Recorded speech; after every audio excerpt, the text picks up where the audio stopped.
This video is part of a stream that I did a couple of days ago on Twitch with Northern Lion. Once again, he's about 1600, and it's 5 examples of how to properly attack the enemy king. You'll notice which way we both castle, how to use your pieces effectively, how and when you should use pawn storms, and finding the little tactics and ideas once you break in. Hope you enjoy. I'm gonna jump ahead to move 13, like around here. Okay. After like castles, takes. So your first like instinct, 5 seconds of looking at this position. What's going on? Who's better and by how much? Well, materially is tied, but I guess white has both of their rooks available, whereas you've taken an extra bishop. As white, I hate that like my knight is pinned right here, because if I could move that, I could double up with some power in the F file, which seems like a decent way to get some attacking going. I mean, I would say to me, it looks like white has an advantage right now. To some extent, at least in the midterm, just because of they're more developed. But I mean, obviously, black has like complete control of the center. So I guess that's my evaluation. Yeah. So if we take like the 4. Just try to follow like the formula. The first thing you said, material equal cool. King safety, probably black's king is weaker. Because, okay. Right, you've got like this. I mean, I know you said there's this pin, but imagine a world where you move. Now you have this, and the knight can move, and you'll get a big attack. So, white is actually completely winning. Okay.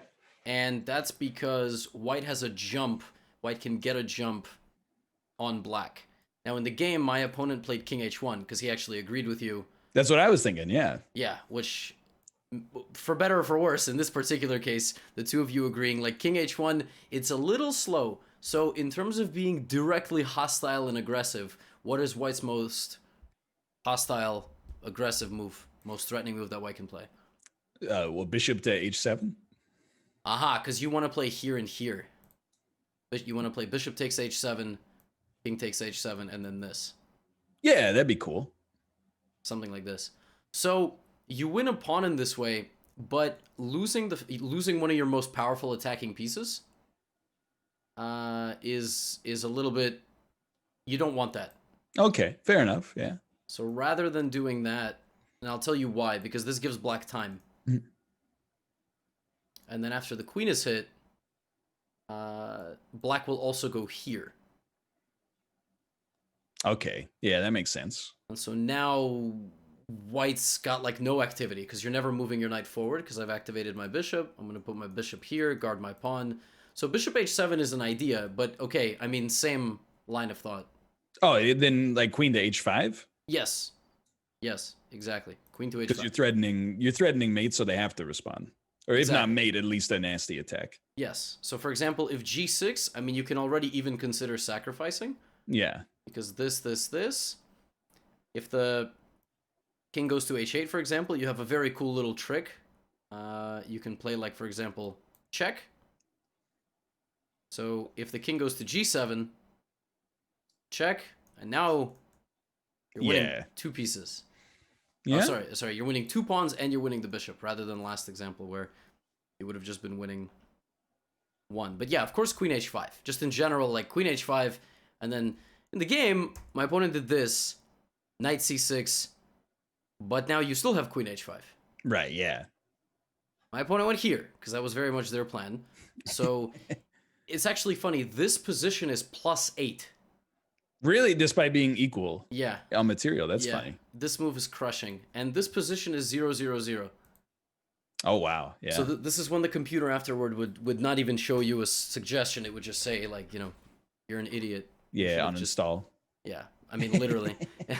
So queen e7. Now I'm trying to stabilize here. I mean, the threat of knight g4 was to do what? It was to play check here and mate me. Yeah, which you're probably not gonna. It's easy enough to not get sucked into that, I guess. Right, because you just play, you know, queen e7.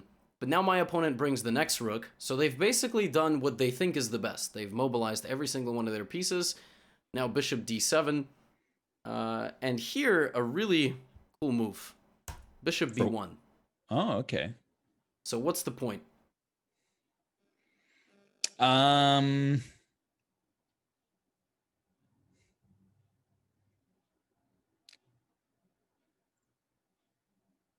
I would think that, well, like just to be honest, I don't really recognize the point to begin with, but I would think that maybe they would try to get the queen on the same diagonal to threaten the same mate as earlier. Yeah, like queen to d3. Okay, so you absolutely understand the point. Okay, then fair enough. All right. Yeah, it's to put the queen here. Now, we've given black time. So black consolidated, which is kind of like one of the biggest lessons of this position, is the fact that we didn't have enough time to play moves like king h1. Yeah. And then, black gets knight c6, this is defended, black gets queen 2, a good square, black is fine. So time in this game was super important. Another idea is what my opponent does here, a3, to try to maybe go here and take this pawn since I can't, However, bishop e8. White to play and win. I actually thought I was a genius here because I was like, I'm going to go here and trade this bishop. I'm so smart. White to play and win. Yes, what is the most aggressive move that you can think of that also happens to win?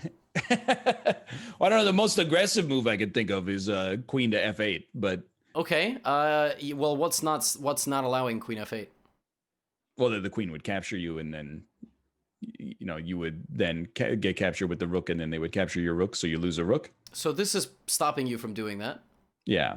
So you should play... What about rook takes e6? Exactly. That's exactly right. Rook takes d6 and the whole house collapses. So the bishop on d7 stops rook e6, which I didn't even see. When I prepared this game, period, I went through it and I was like, oh my god. I can't believe I had missed this during the game. It's just... And, I mean, so did my opponent. My opponent just blitzed out this move, and then we went like this, and the game proceeded. But even here, queen d3 is a good move, forcing me to go king h7. And still my opponent has some hope of attacking me. But the hope has to rest in the move rook f4, which attacks the bishop, threatens to take it, because you would get 2 pieces. Yeah. And then, for example, if bishop b6... this rook can get a friend. And where are they going? To f7?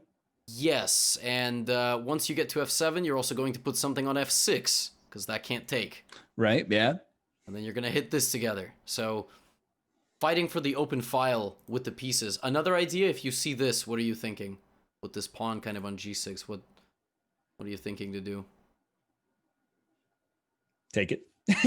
Right away? No, not right away, because you'll just get taken. Well, I mean, I guess you would think about in some way.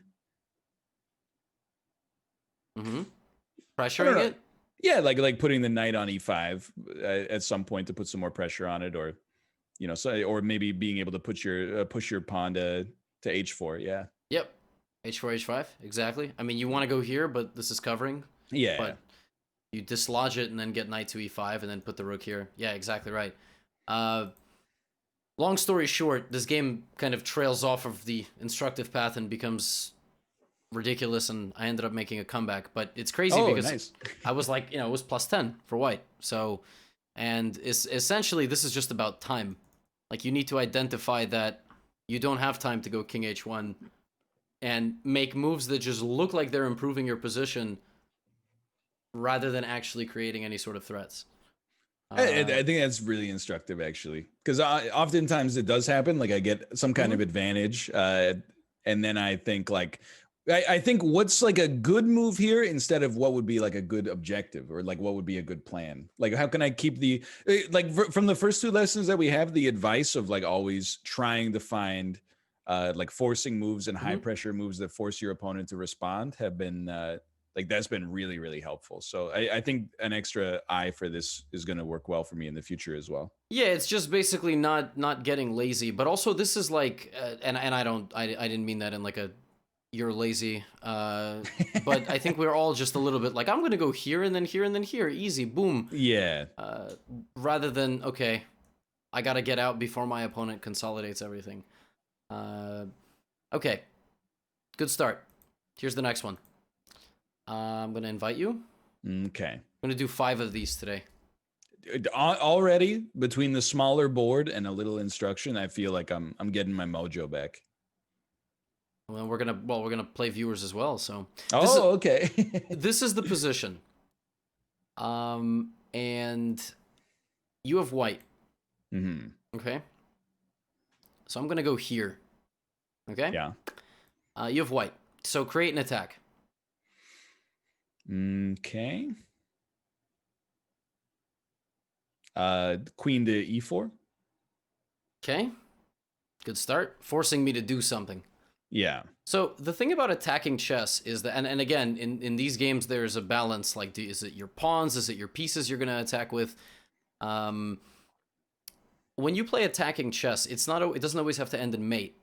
It can end with, me weakening my structure. And you can maximize how good your position is by making me make moves like this. So queen e4 is good. F4, G4 are all pretty good options here. Okay. Knight F4 is a good option. Queen F4 That's is what a good option. Yeah, Knight F4 is what I was thinking of. Yeah. Knight F4 looks very, very natural because you have pressure here, pressure here. Okay, what if I play Bishop D7? I just want to get developed. I still might consider like knight takes G6. Okay, calculate that. Like explain why. Well, no, I mean tell me what's gonna happen. That's all. Okay, well then I'll take, and then they'll take with the pawn, or black will take with the pawn. Mm-hmm. I'll take the pawn with the queen. Mm-hmm. Check. It might lead to queen to G7 as the protection. I mean, I guess it almost certainly would. And then I guess that's where it gets a little, like, it fizzles a little, because I don't really want to trade queens having the attacking advantage. So I don't know. I would probably just play maybe like queen to H5 is what I'm visualizing, at least. But oh, you mean and I was like, now that would be. Oh yeah, no, that'd be really impressive. Yeah, exactly. So like, and basically, you would look at that and you'd go, I don't really like that. So maybe it doesn't do enough. Yeah. Which is actually a concept I get asked a lot. Like, when do you sacrifice versus when do you not? I mean, this is a perfect example of you don't have a follow up. But you know what I like? What about knight to H5? So knight to H5 works if they take you. Yeah, it's more of a 1200 trap or something. Yeah. I mean, knight H5. The thing is, you got to ask, like, again, what's next? So okay, it's there, but yeah, I mean, you would maybe, I guess, try to create an outpost at F6, but even that doesn't really accomplish much beyond just giving a check, I suppose. Yeah, like you go, okay, I'm gonna go, here, and put my knight here. Yeah, but the second you go here, I can take your knight now because there's no. Oh yeah, that's true. Yeah. There's no. I mean, what's funny is that moving here, the computer wants to completely throw away the attack and just take the pawn. Take the hanging pawn and B7. Exactly, which is again a balance that you strike in a position where you're creating threats. You gotta also realize that sometimes you can't just get tunnel vision. Like it's a pawn, and it could be a second pawn, and you're just up 2 pawns, and that's good. Rook E3 is another good option. Always a good option, and the point is that you rook lift. Yeah. And you start bringing this. So if black starts to fight back, like with F5, the position can fall apart really quickly. Because now both of these things don't have a guard. You can take, but you can also just like slide forward. And who's guarding this? Like, let's say King H7, for example. This is now the instructive moment I wanted to show. I basically like prepared. Yeah, like Rook G3 looks good. Yeah. But now we're going to start incorporating the balance of pieces and pawns. So a pawn move here will kill black's defenses. G4? Yeah. And you say, well, so what? They're not going to take me. Yeah, but what are they going to play? What are they going to play? Actually, yeah. Let me ask that to you. What do you think the best move here for black is? Just, you're being attacked. What should you do? That just flips the board for a second here. Sure, sure. If possible, you want to create a threat that they have to respond to, and instead of dealing with the situation on their terms as they presented it, I guess. So, best move for black.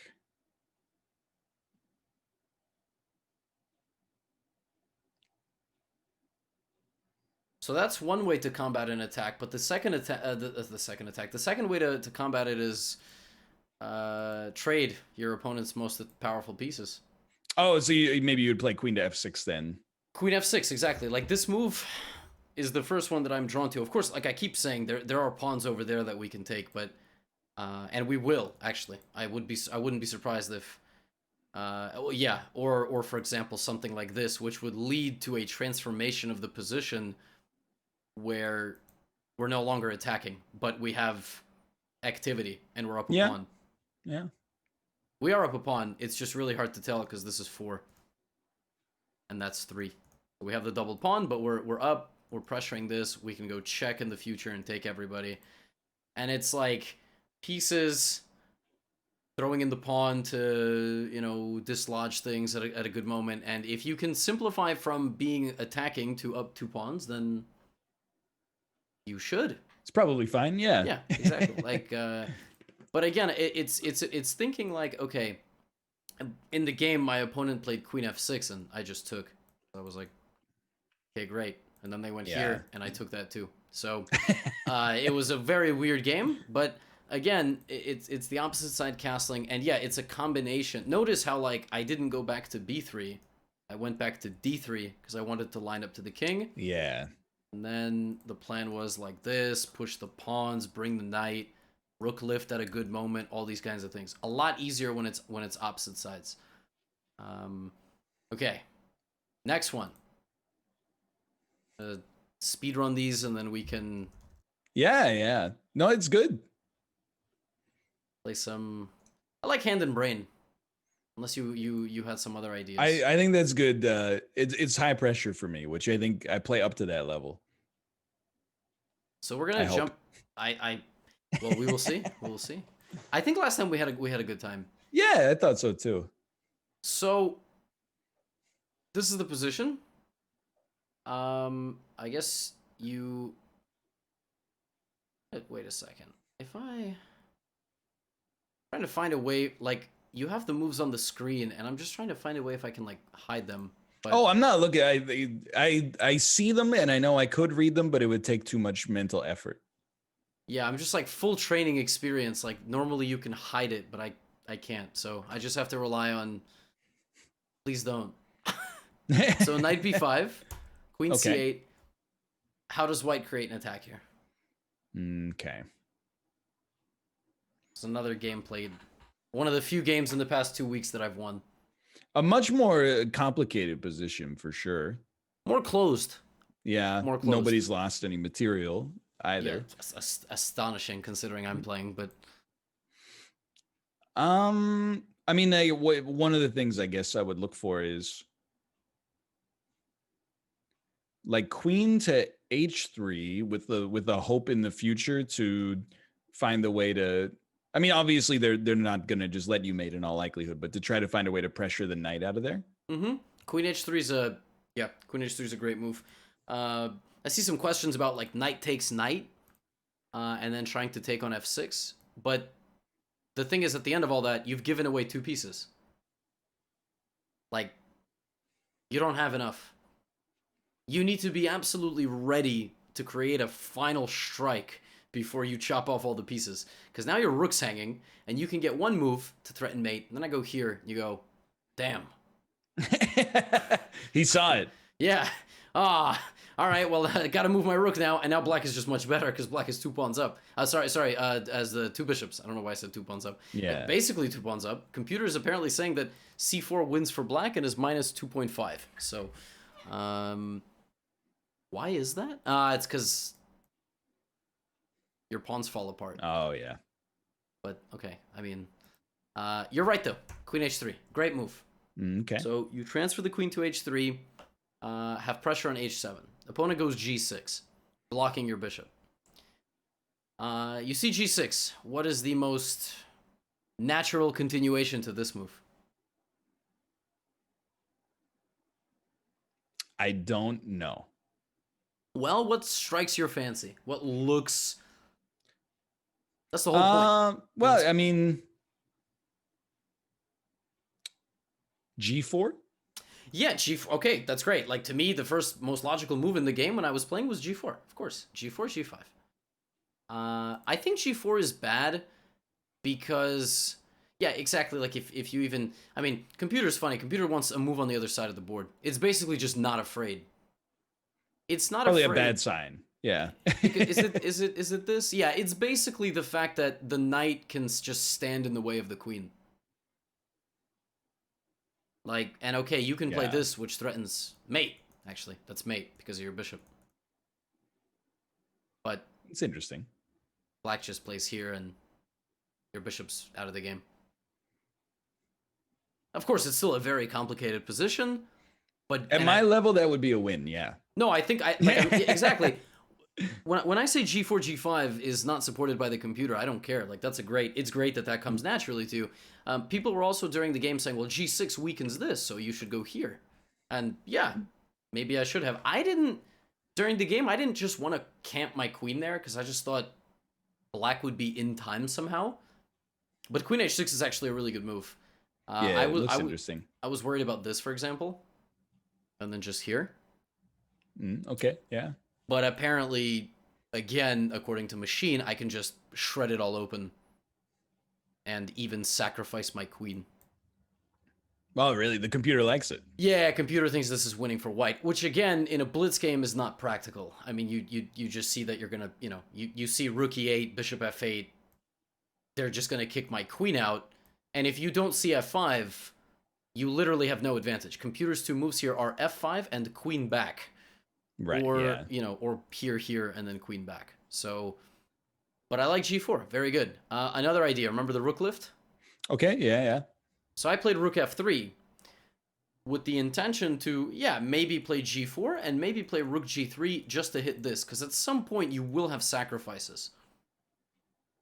And that's the whole point of the rook lift, is like, at some point you're going to sacrifice one or two pieces in order to break up the king side, and then having the rook there can lead to like a checkmate, basically. Yes, exactly. Okay. Exactly. Because you need more firepower is essentially the thing. And the rook isn't doing anything on f1.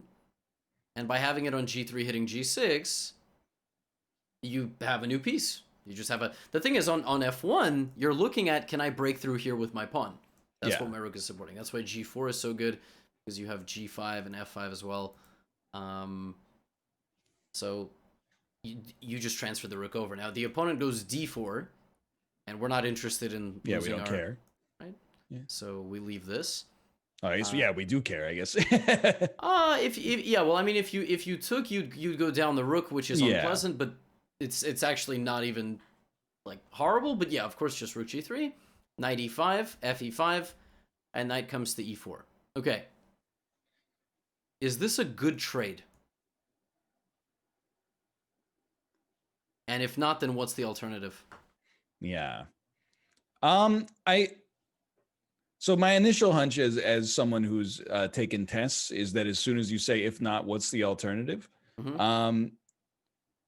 That I'm thinking that the answer is not. But my initial hunch is that it's actually, I mean, I guess it's kind of not a great trade for the obvious reason of being a bishop for a knight. But then I do also kind of feel like the white pieces are kind of closed in on the black king side.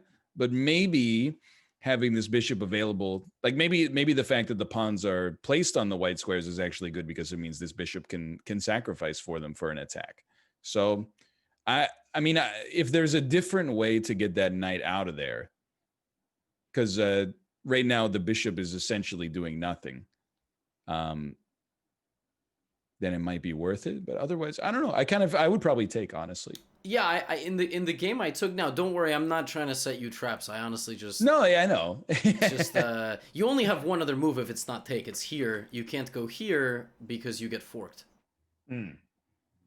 right? So rook f3, knight, and you might think, oh, they're gonna just get this if I go here, but no, they're, that's why you have to go rook g4, which is funny. At first, the computer's just like, of course, take, and it's not even close. But when I let it think for a little bit while you were explaining your thought process, it actually saw them evenly. It likes rook g4 and also likes not, and also likes taking right away. I took right away. My logic was that my bishop has kind of served its duty to my position. And the bishop, as you said, is not going to really have a role here, because in reality, we're going for h7, and the bishop is never going to defend h7, because the only way that can happen is if this goes here, and that's even weaker now. So we're really happy. Plus, long actually, I have, now that I like the visualization, I didn't really see before, but now I'm also like, I feel like white has a lot of pressure that they can put on by moving the queen up on the h file. Yep. Threatening rook to h3. Exactly. Yeah. Queen h6 and rook h3. It's like, how do you stop that? Now, I thought I was just completely winning here. So I played queen h6. My logic was, I'm going to go here. And opponent in this position played a6, attacking my knight. And you said h3. Well, what's funny is that would have made a lot of sense. Oh no. it's actually it's the best move. But I was trying to be uber fancy here. Oh, okay. And I thought I was really clever because I was just going to, equal danger my opponent and hit the bishop.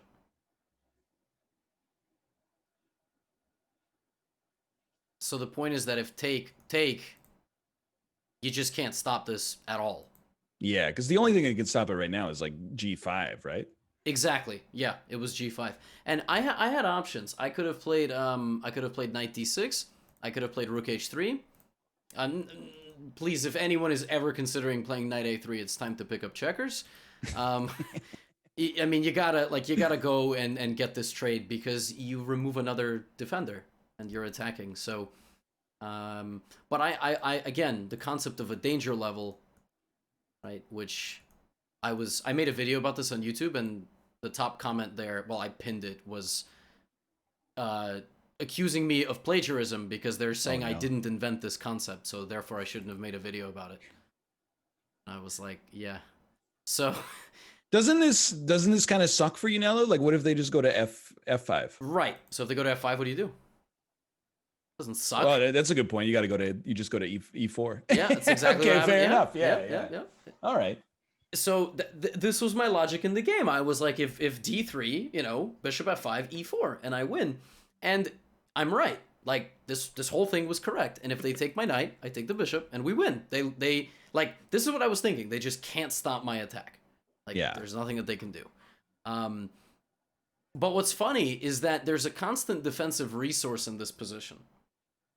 And this is really interesting. So de4, right? And if the plan is this and this, how does black defend? Black can defend, which I completely didn't see in the game.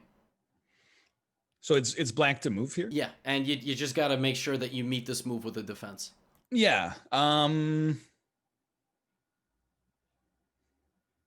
You could flip it too, by the way. Well, yeah, I was gonna say that's what I think is it would be moving to f6. Yeah. And then pushing the rook up. Yeah. Yeah. Because people saying king h8, but you literally walk into your own death. And I don't know why we're saying king h8. You got to fight back a little bit. And sometimes when you're under attack on the king side like this, they can move a pawn up, and that changes everything because then they can defend. Yeah. Which is interesting because look at this. If I start with the mate threat, look at that. That's my real threat right now because they don't have the time to do this. Yeah. And if g5, now I take. The bishop's gone, mate is unstoppable. So I thought I was like big brain. It turns out I'm medium brain because when I played d3, black now apparently can play f6, just giving this away, but preparing rook f7. But my opponent was so busy reacting to this that the game did end with e4, ab5, ef5, and opponent just resigned because what are you going to do? I mean, The only way you survive rook h3. Now, by the way, you see the difference with f6? I have a pawn here, so now I'm just gonna. Yeah. Okay. It's done. You're threatening mate again there, yeah. And Everything. no, that makes sense. Yeah, they can't move the rook to f7 anymore. Right. I mean, my casualty in all of this was my bishop and my rook. I won this game with 2 piece odds. It's very impressive. But no, I mean, the most instructive moment here. It's a combination between piece and pawn play. And I said, what do you do? You said slide the queen over. I like that you said g4. So now you'll be constantly on the lookout for g4, f5, g5, planting the queen, and then the rook lift. And it was just a combination of all of these ideas ultimately. And you shouldn't be worried about moves like pawn takes, even though they block your own bishop, as long as they can remove the knight from the defense. Okay. And if this, just bonus pop quiz. Okay. If they do knight to h5, you just, I don't know why I was overthinking. You just take the knight. Yeah, it's been benefit of having the rook there. Benefit of having the rook there is this. So you have queen h5. What makes this position so powerful? So for example, if like knight d7 attacking this, what makes this position so powerful for white?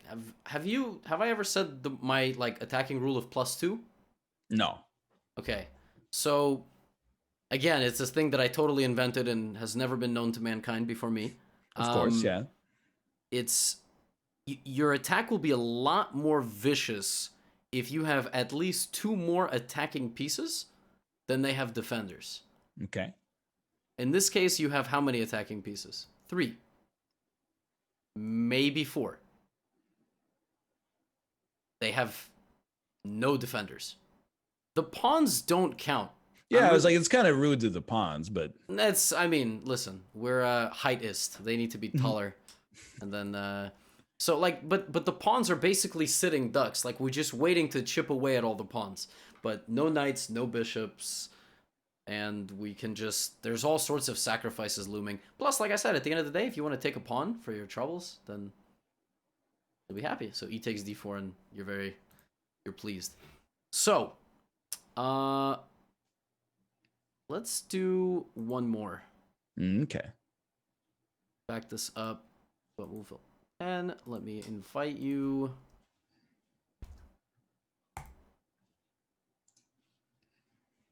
Okay, so you probably have it around like here. Yeah. Perfect. Okay. You have it from Black's perspective. If you don't, just I'll flip it. Yeah. Okay. Also, I don't know why my name has been in lowercase. I don't know what's going on chess.com, but they nerfed my name. I'm very sorry about that. Well, maybe they heard what you said about the pawns, and then they said, let's see how he likes it if all the letters are short. I think I've just been making fun of the guy who runs the social media account. No. they got mad. All right. You're playing with the black pieces here. Yeah. How do you begin some sort of attack? Feel like king? Attacking on the white king. The first thing I was going to say is that I feel like the king side kind of it seems kind of impregnable. I like the look of like the B and C pawns more, but I'm open to your expertise. Oh no, we're opposite side castling. So my rule for you is 9 games out of 10 where you've castled on the opposite side of your opponent. You should start some sort of attack. Okay. So in that case, feel like we want our bishop to get access to the diagonal before their bishop gets access to it. Okay. Which would require moving the knight.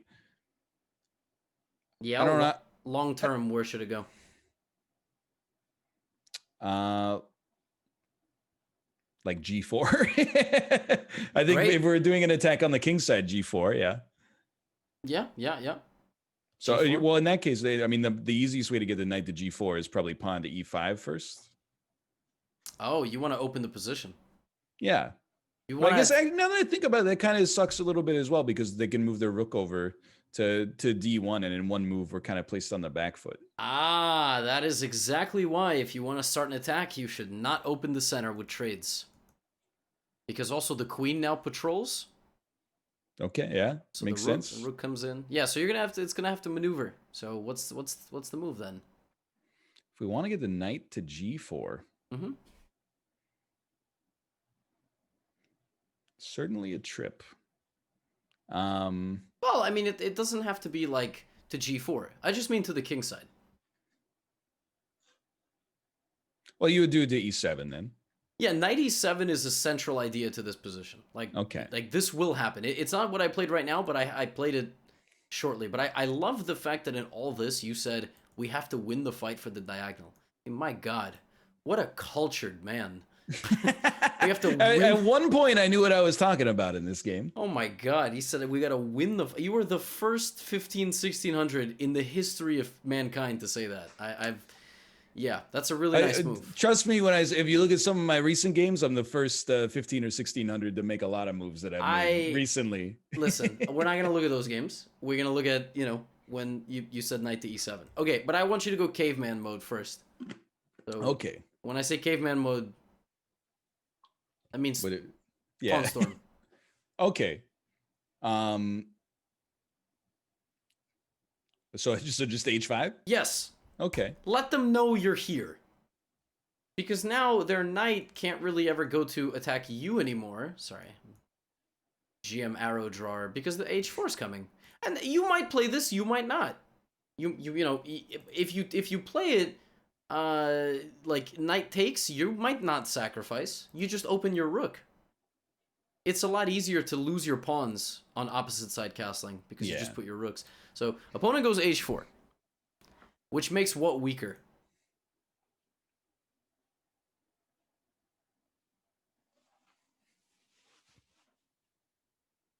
Yeah, I don't know.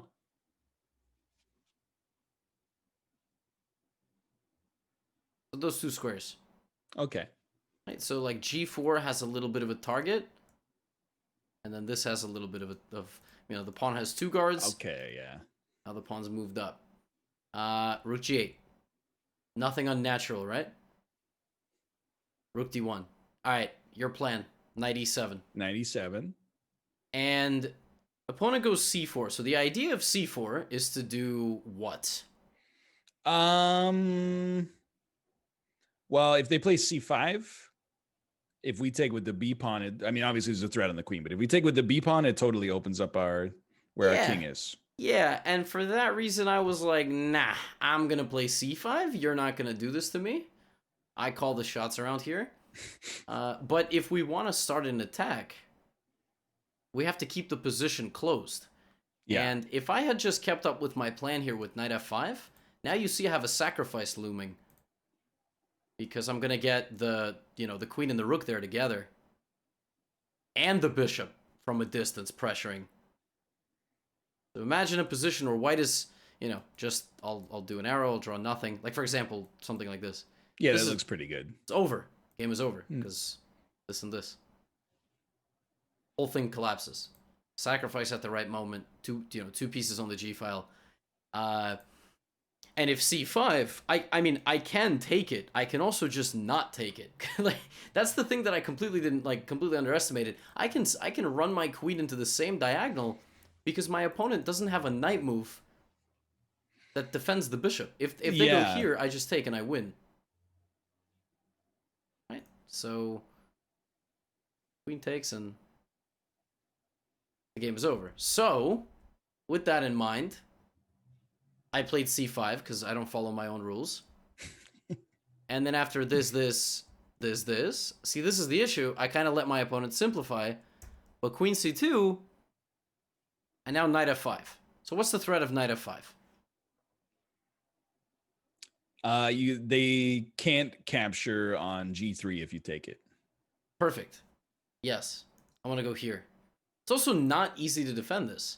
For example, if king h2, you have, maybe bringing the rook over. You also have this. To go here. Yeah, no, that looks pretty good to me. Knight g4, rook g8, maybe pushing the pawns in the center. Again, computer's trying to claim that white is fine here, but playing this practically just looks like a nightmare. And while my opponent just immediately... Oh, yeah, it's not so good. So, blunder. I went back here, and I just went back because I wasn't worried about this, and now this is on the way. So rook e2, rook g8. Finish the job. Okay. Bishop takes f3, knight to d4. Okay, then I'll play rook e3. Hold on. Can we play it out? Like I feel, or like I can't visualize it right now. So I was gonna do like that. Mm-hmm. You would reply like that. Okay. Actually, I feel like that kind of is not that good. I feel like that kind of sucks. Well, what's your most forcing move? You said bishop takes f3. Do you have anything else? Are your arrows not popping up for me? I think that might be the case. Yeah. Do you see this? I do. I see yours. Yeah. You draw one. What if we did like that? Oh. You see it? Yes. Now I see it. All right. Well, there you go. Oh, okay. Instead, what if you just played knight to d4? Yes. You also have knight to d4, but you also have Something even better. this. It's forcing, but it seems bad. Oh no. Okay, now because then they take, you take, and then you fork them there. Yeah, and this endgame is winning for you because it's winning for you. Like you have the extra pawn, and you'll win it. But you also have the very cool move, knight takes h4 check. Oh yeah, that's good too. So probably better actually. Yeah, this one is actually technically better because knight, bishop, and pawn for the rook is actually knight, bishop, and 2 pawns for the rook just win. So, and this is just winning. And rook takes g2. Yeah, I mean this game again is like it seems like black didn't do anything special. In fact, apparently this move c5, like wasn't even good. Like black should just continue with the plan. Like knight takes g3, getting the queen and the rook. And one more thing I wanted to show you after c4. Yeah. Computer was suggesting to just sack the rook, which is so funny. That's like the mathematically strongest move. Yes. And the point is that after f takes g3, queen takes g3, despite being a full rook down, there's nothing white can do. Like the plan for black, first of all, you're threatening this. And second of all, you're threatening this. And black's attack is just too fast, even though you're a full rook down. So for instance, rook d3 actually loses because you can take and take. Oh, yeah. And you also just go like rook g8 here and here. It's insane. Like full rook down, but black has full compensation. Like insane. Like, but who's going to play rook takes g3 ever? So I would be suspicious. Let me put it that way. Yeah. If you're playing a game and someone does that against you, sus, to say the least. And that's putting it nicely. But I mean, again, the queen's not in the game. The queen went out to a4 to hit a7, and okay, it's been completely neutralized. But black, meanwhile, is transferring the knight over and playing here with a combination of pawn, weakening the structure with the pawn, and then there you go. So trying to create some attacking possibilities. That actually was about like perfectly paced. I was hoping it would be like 40 minutes. It ended up being like 45. I have one more. Yeah, let's do it. If you want to. I wasn't gonna do this one. I was debating. This is from an over the board game that I played. So this is from a few years back. And I have the black pieces here against a 2700 GM. So you had to manually add this game into chess.com? Is that I did. Yeah, just for this lesson. Did you? Oh, really? Oh, yeah. Okay. Yeah, I mean, thank you. I'm flattered. Yeah, I mean, it says Mr. Gotham. So you can look at it from black's perspective. Okay. This was November 2016. I think it was the 7th round, and I think I was in Dallas, Texas. And I was playing Grandmaster Andrei Stukopin. So the opening not insanely important, but you'll notice actually we have the same exact pawn structure as the last game. Yeah. And so you're probably going to castle queenside. I think it's fair to say. Yes, exactly. Or not castle at all.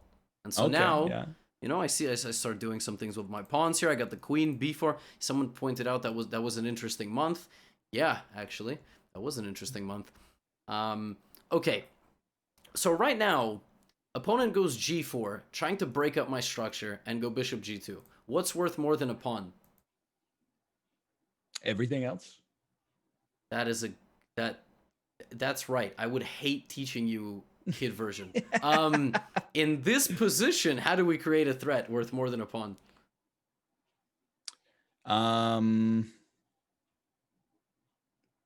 B4? Nice. Yes.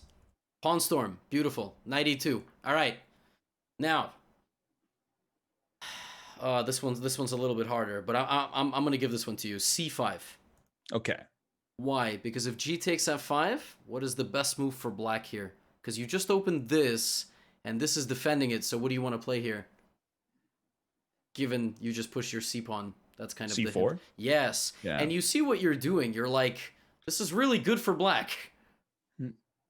And now black has to go here. And you know what the coolest thing about this move is? The queen now sees the F pawn. So white has to keep the knight guarded and relinquish defense of this. So queen F5 and now this. Yeah. This was back when I had a big brain. This was my peak year of chess. C4 was my idea, and my opponent played knight to F4.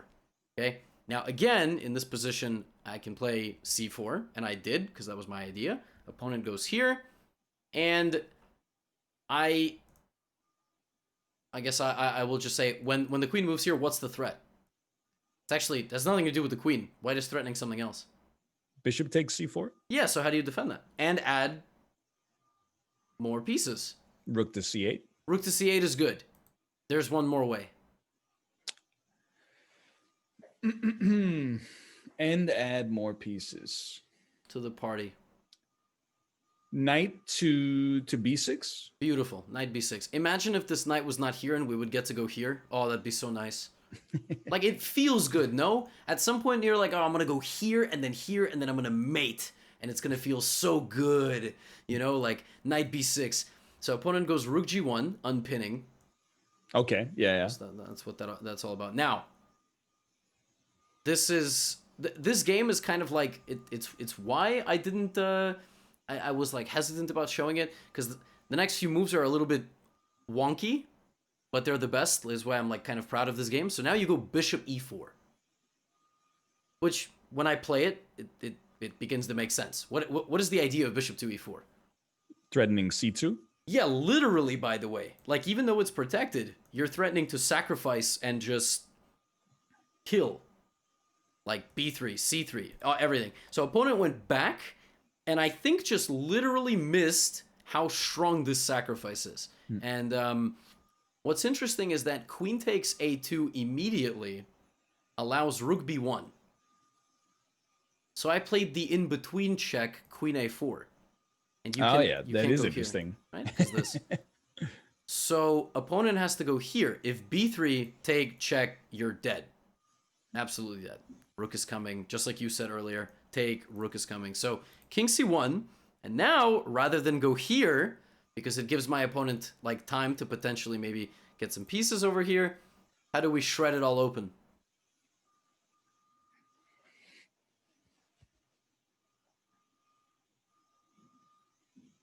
Using your, well, it's not going to be pieces because only the queen is out there, so. Yeah. Well, I would think C3? Yeah, and it's really hard to identify which of these two pawns because they actually, right? Like, you were probably, why did you decide on this one? Yeah, well, I mean, in my head, I kind of played through, I guess, B3, and I was like, well, if you do B3, don't they just respond A3? And then you're kind of like, you're more locked in there than you were before. Yeah, so B3... What's fine? Yeah, cold-blooded bastard wants to just take this pawn. A3, I think maybe you can sacrifice. Okay, yeah. And in a game, you go, oh, here, boom, I'm so smart. But wait a second, they can just take, and you go, oh, somehow they're covering everything.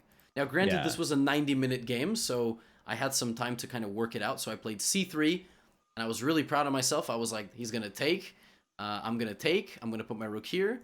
Put my bishop, take. I'm gonna win. I'm gonna get my IM title. I'm gonna get my Yeah, you're IM gonna beat norm. a grandmaster. Yes. This game, had I won it, would have got. I didn't win it. Spoiler. But yeah, it would have clinched me my IM title back in the day. But opponent went here.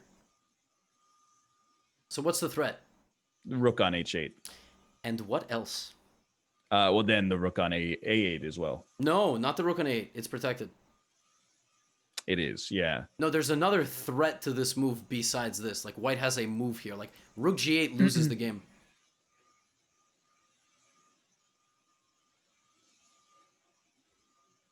Look for bishop to b5? Yeah, look how disgusting this is, right? Yeah.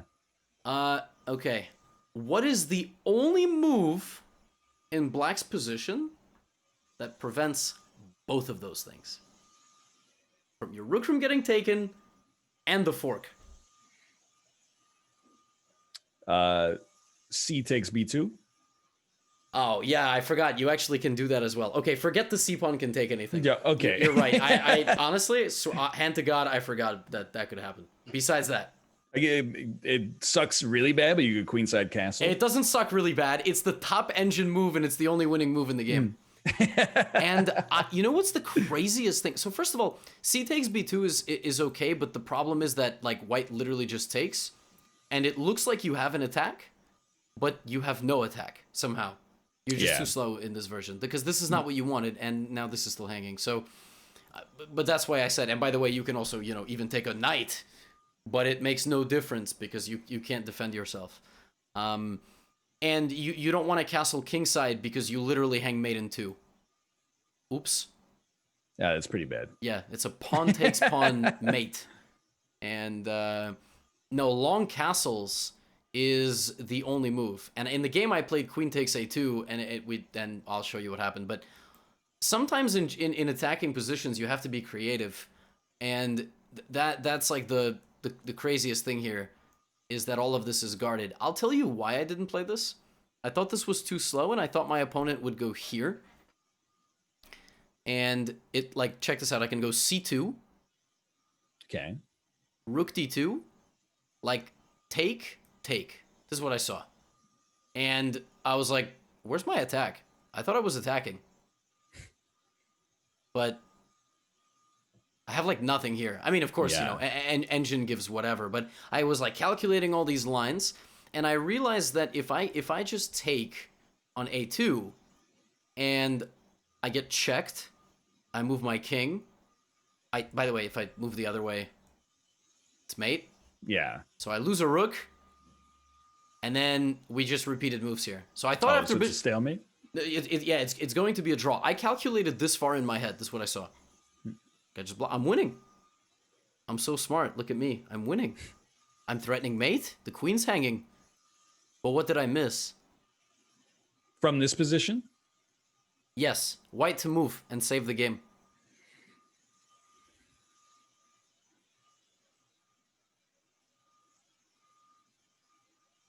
And save the game.